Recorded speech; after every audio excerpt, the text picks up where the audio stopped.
Le journal Fanny Marceau. Bonjour Fanny. Bonjour Dimitri, bonjour à tous. Des semaines qu'il entretient le mystère. Éric Zemmour, toujours pas candidat officiel à la présidentielle, mais hier, à l'issue d'une séance de dédicace de son livre, il a laissé échapper cette phrase. Je suis le candidat, oui, de la droite. Je suis le candidat de ce qu'on appelait avant le RPR. Voilà, pour les plus jeunes, ça veut rien dire, mais pour les plus anciens, ça veut dire quelque chose. C'est-à-dire le rassemblement de la droite populaire, bonapartiste, gaulliste, qui rassemble les classes populaires et la bourgeoisie patriote. J'y tiens beaucoup et qui défend avant tout la France.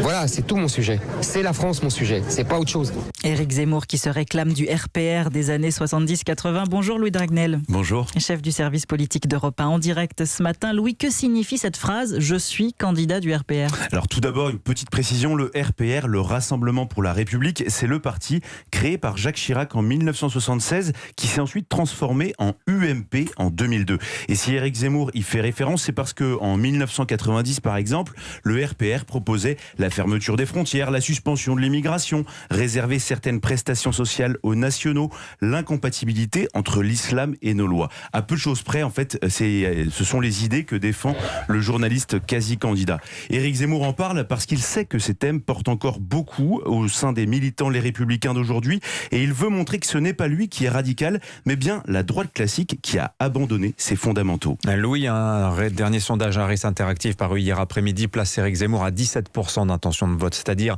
au second tour face à Emmanuel Macron. Qu'est-ce que ça change pour l'équation du chef de l'État ? Eh bien, ça change à peu près tout. Le président rêvait de se retrouver au second tour face à Marine Le Pen, persuadé qu'il la battrait facilement. Et donc, ce sondage, qui reste une photo de l'opinion à un instant T, vient semer le doute chez Emmanuel Macron. Car ce n'est absolument pas du tout la même chose de se retrouver face à Éric Zemmour. Le chef de l'État ne sait pas très bien comment le saisir, comment le prendre. D'autant que sur la forme, Éric Zemmour fait une campagne assez proche de celle d'Emmanuel Macron en 2016, candidat sans parti, sans véritable équipe, contre le système et beaucoup de mystères. C'est ce qui inquiète d'ailleurs le plus l'Élysée, qui voit bien que les arguments utilisés aujourd'hui contre Éric Zemmour n'avaient pas empêché à l'époque Emmanuel Macron de gagner. Mais pour le moment, les proches du chef de l'État se rassurent en se disant que malgré tout, Éric Zemmour fait beaucoup de mal à la droite et Emmanuel Macron espère en profiter pour séduire davantage l'électorat libéral et centriste pour qui le vote Zemmour est impossible. Louis de Ragnel, le chef du service politique d'Europe 1.